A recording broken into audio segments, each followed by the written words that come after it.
Hey guys, today's reading is in 1 Corinthians chapter 16, the last chapter, closing out this letter. He starts in the first four books talking about the giving or the collection. If you remember back in Acts, he was taking up a collection for the church in Jerusalem. And so lots of things happened there, earthquake. They were poor, they were needy, and so he was getting all the Gentile churches to give some money to go back and to support the Jewish church. So he talks about that in the first four verses.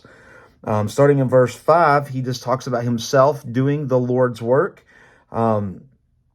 He passed through Macedonia, but he's going to stay in Ephesus until Pentecost. You can see in verse 9, it says, for a wide door for effective work has opened to me, which is really good, right, when you're a missionary. But notice that next line, and there are many adversaries. So even though the door opens up to do God's work, there is adversaries. That should be a little principle for us. Wherever God leads us, there will always be people against us because they were against Jesus, right? But he didn't shy away. He stayed there. He told them to accept Timothy, to let him break, to be at ease, let no one despise him, pick on him. He was a very young man, teenager, really.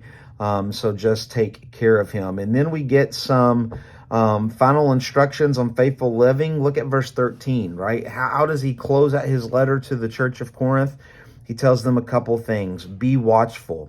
Be watchful for people spreading false doctrine. Stand firm for the gospel and for the true, for the resurrection of Jesus Christ.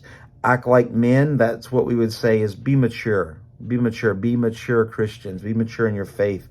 And be strong. When the going gets tough, get tougher, right? Stand there. Don't let the world knock you over. But to finish it up, and all of that, what should we do? We should be in love, right? 15 verbs. Remember that? Chapter 13, 15 verbs. That if it's not in love, it's worthless. It's pointless. We are nothing without love. And so we are to do that. And then he finishes the letter with just teaching us that we should love within the fellowship. He talks about, the household of Stephanus were the first converts. They were evangelized to by Paul, right? So evangelism is love. And they have devoted themselves, service is love. Verse 16, be subject to such as these and to every fellow worker. Submissiveness is love, because that they made up for your absence, for verse 18, for they refreshed my spirit. Companionship, refreshed, have a good friend, that is love. And to give recognition, to give respect to people, that is love.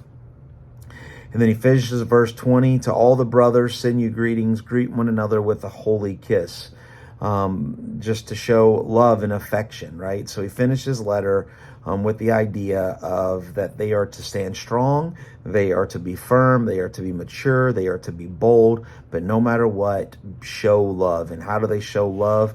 They show it in evangelism, in service, in submissiveness, in companionship, in respect, and even in affection. Above all these things, love. And that's a great way how he finishes his first letter to the Corinthian church. And tomorrow we will start his second letter to the Corinthian church. We will see you tomorrow. God bless.